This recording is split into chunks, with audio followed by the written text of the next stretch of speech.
Hey, what's up, you guys? Bloody Jacob here to give you my ranking of Ty West's X Trilogy, which, per rumors, it may turn into a quadrilogy.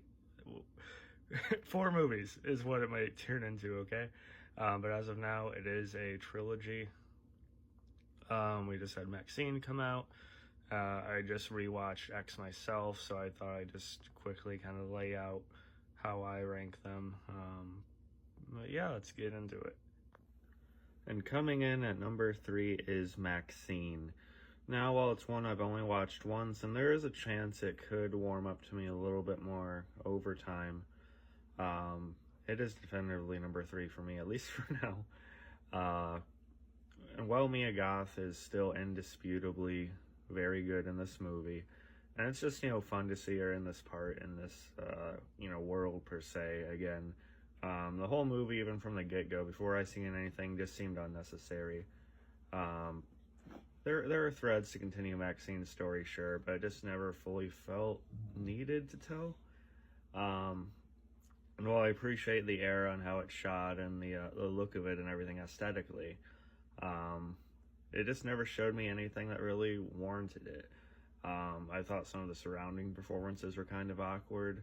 Michelle Monaghan, who I usually really like, just did not click in this movie, especially towards the latter part.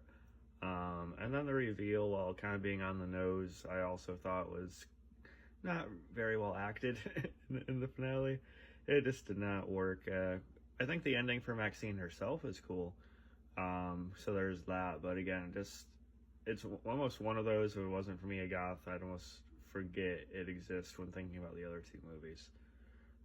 With the rumors of a 4th film, I just don't know. It's not a bad movie by any means, just doesn't really stack up fully to what came before. And coming in at number 2 is easily one that could be number 1 for me. In fact, it was for a while. That is Pearl. It's a movie that I think is a great companion piece to X, the first film. I think it makes X better with some of the context in this movie. And in terms of just like film, I think this might be like the best, like, just from a film standpoint, the era they have it taking place in when Pearl is younger, combined with the dynamic with her mother, I think is a really strongly portrayed element in this film. We even have our new Superman, David Cornswet, and just his fascination with film. I enjoyed that quite a bit. And of course, Mia Goth is incredible. This may be her best performance in the series, arguably, but just her monologue and her acting throughout, kind of the how more kind of dribbles out of how she's feeling and her portrayal of it all, I thought was really honestly on the verge of being masterful. It is masterful. Mia Goth is incredible in this movie. But yeah, it's one that could be number 1 for me on a different day. And I think it's, again, just great to have, and it feels necessary. So yeah, number 2 is Pearl. And coming in at number 1 is obviously X. Now, like I said, I've struggled between having this or Pearl being first, but in rewatching this recently, I really discovered just how much I love this movie. I think it is perfect in what it sets out to do. Of course, paying homage, to, like films like the Texas Chainsaw Massacre, while doing something completely original within it. Mia Goth, of course, her in those overalls, wet hair, I mean, come on, knockout. But in all seriousness, Mia Goth is great in this. I think Maxine herself is actually more interesting in this as a character than in Maxine, which is kind of odd. And then you have, of course, Jenna Ortega, who has become immensely popular. It's just fun. You take that Texas Chainsaw Massacre classic setup, and they're doing it to shoot a porno, and they all have the kind of personal reasons why they're just on the road, with a guy leading the film crew and stuff like that.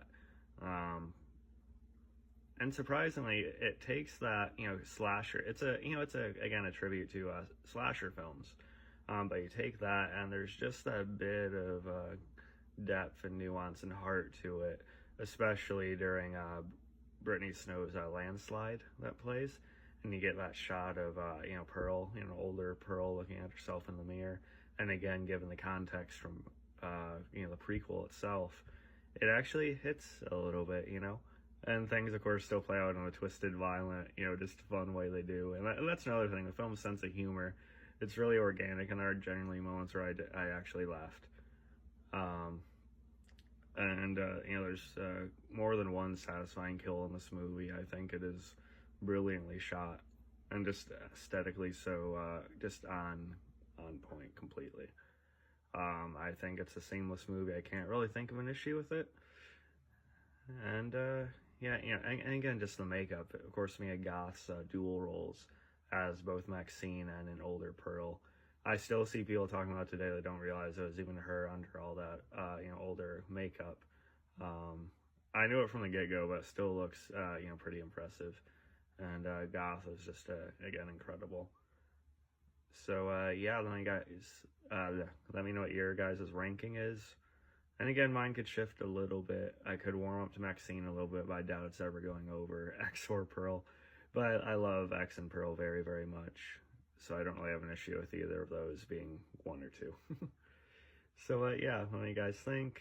And peace.